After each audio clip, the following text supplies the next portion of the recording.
Vocês acham que tem pastor hoje que prega assim, querendo atrair fama só para o seu nome?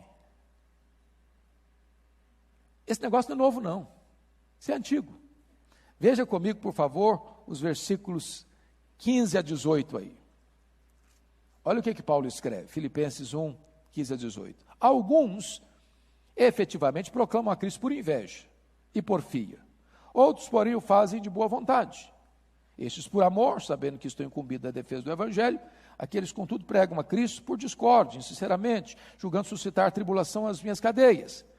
Todavia, que importa? Uma vez que Cristo, de qualquer modo, está sendo pregado, quer por pretexto, quer por verdade, também com isso me regozijo, sim, sempre me regozijarei.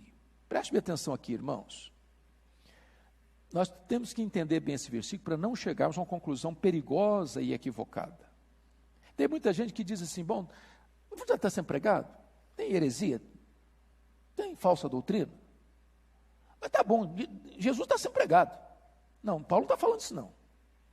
Paulo não está se alegrando aqui porque tem gente pregando uma meia verdade, e no meio dessa verdade tem heresia embutida. Não, ele não está se alegrando com isso.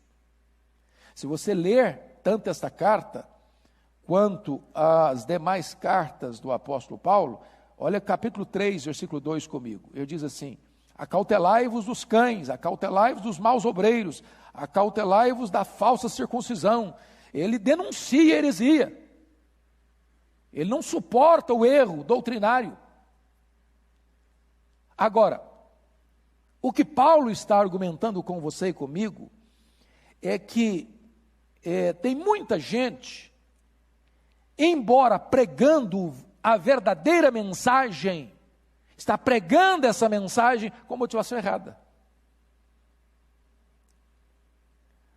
Tem muita gente pregando o Evangelho, mas para ganhar notoriedade, para que a sua igreja seja a igreja mais vista, para que a sua denominação seja mais poderosa, para que a placa da sua igreja seja mais famosa, para que o seu grupo seja o mais reconhecido.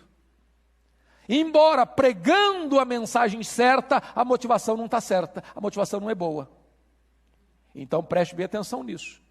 É possível fazer a coisa errada com a motivação certa. Preste atenção no que eu vou dizer. Tem muita gente pregando heresia, irmãos, pensando que está pregando a verdade.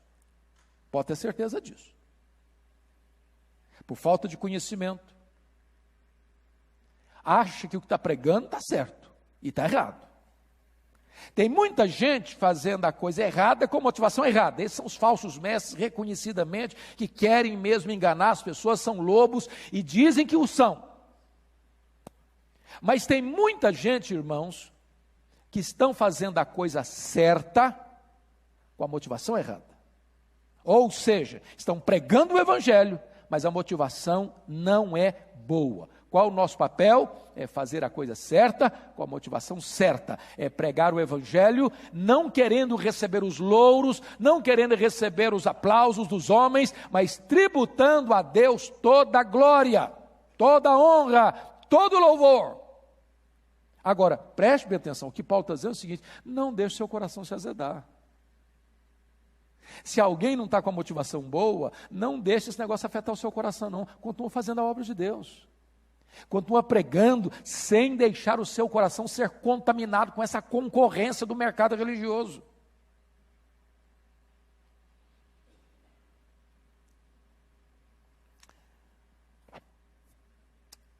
É muito comum no meio evangélico as disputas de posições.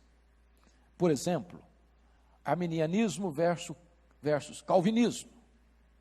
Há muito badalado aí essa tensão. E eu queria evocar para vocês um exemplo da história, de dois homens de Deus, que eram amigos, que eram parceiros na obra de Deus, no século XVIII, John Wesley e George Whitefield, um de linha arminiana, outro de linha calvinista. E então, um dia chegaram para George Whitefield, querendo tirar uma casquinha, querendo jogar um contra o outro, e perguntaram assim, George Whitefield, o que você acha do John Wesley? E ele respondeu, eu acho que ele é um homem tão santo, e um homem tão precioso, e um homem tão amado, um homem tão usado por Deus, que eu gostaria que ele pregasse no meu funeral. E de fato, John Wesley pregou no funeral de George Whitefield. Aí outra pessoa tentando tirar uma casquinha no Wesley, chegou e perguntou: e aí Wesley, você acha que vai encontrar George Whitefield no céu? Você acha que você vai vê-lo lá? Wesley respondeu: não, acho que eu não vou vê-lo. Aí a pessoa se encheu de alegria por dentro, porque a provocação dele tinha alcançado o propósito, segundo ele tinha pensado. Ah, é? Quer dizer que então você não vai vê-lo? Não, eu falei: não, eu não vou vê-lo não. Sabe por quê? Ele vai estar tão perto de Deus que eu não vou conseguir chegar perto dele. É possível, amados irmãos, nós não podemos entrar numa guerra santa de posicionamentos da igreja de Deus. Nós não podemos permitir que a disputa seja a nossa bandeira. A nossa bandeira é o Evangelho. E desde que o Evangelho esteja sendo pregado, diz Paulo, com isso eu me regozijarei.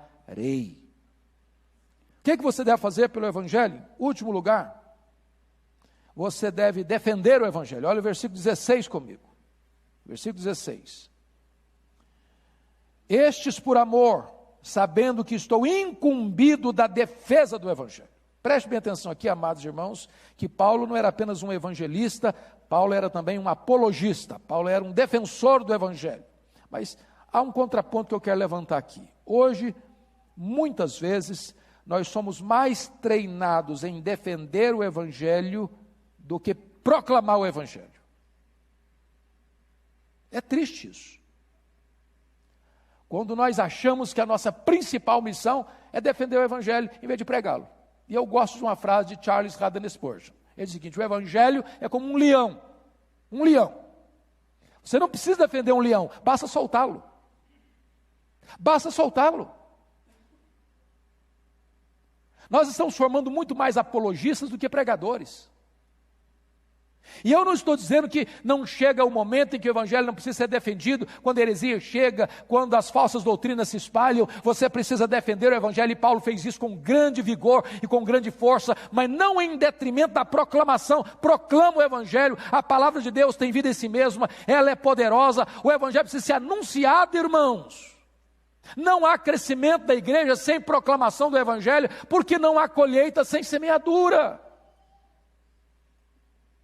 Mas quando é necessário, é preciso defender o Evangelho das falsas doutrinas, e Paulo fez isso, por exemplo, na carta aos Colossenses, a respeito do misticismo, do gnosticismo, do legalismo, do ascetismo, e hoje nós diríamos do liberalismo teológico, do sincretismo religioso, da ortodoxia morta. Nós precisamos combater as falsas doutrinas, mas sobretudo, nós precisamos anunciar a boa nova da salvação em Cristo Jesus, nosso Senhor. Eu quero encerrar só fazendo uma síntese de como pregar o Evangelho. Paulo nos dá 4 dicas aí. Primeiro, olha comigo, versículo 14. Nós precisamos pregar o Evangelho com desassombro. Desassombro. Significa o seguinte: você não fica com vergonha, não, irmão, de pregar a palavra lá no seu trabalho, lá no seu escritório, lá na sua fábrica, lá na sua atividade comercial, lá no seu reduto onde você trabalha, na sua vizinhança, na sua parentela. Pregue a palavra com a vida, com o testemunho e com a palavra de Deus na sua mão. Desassombro. Segundo, versículo 15, de boa vontade. Não tem que ser uma coisa com constrangimento. Não tem que ser algo pesado. É por isso que evangelização, pregação, não é um programa, é um estilo de vida. Você faz isso automaticamente, você faz isso espontaneamente, você faz isso de boa vontade, você faz isso com toda a alegria do seu coração. Como pregar? Terceiro lugar, sintetizando o que Paulo disse, versículo 16, com amor. Estes por amor.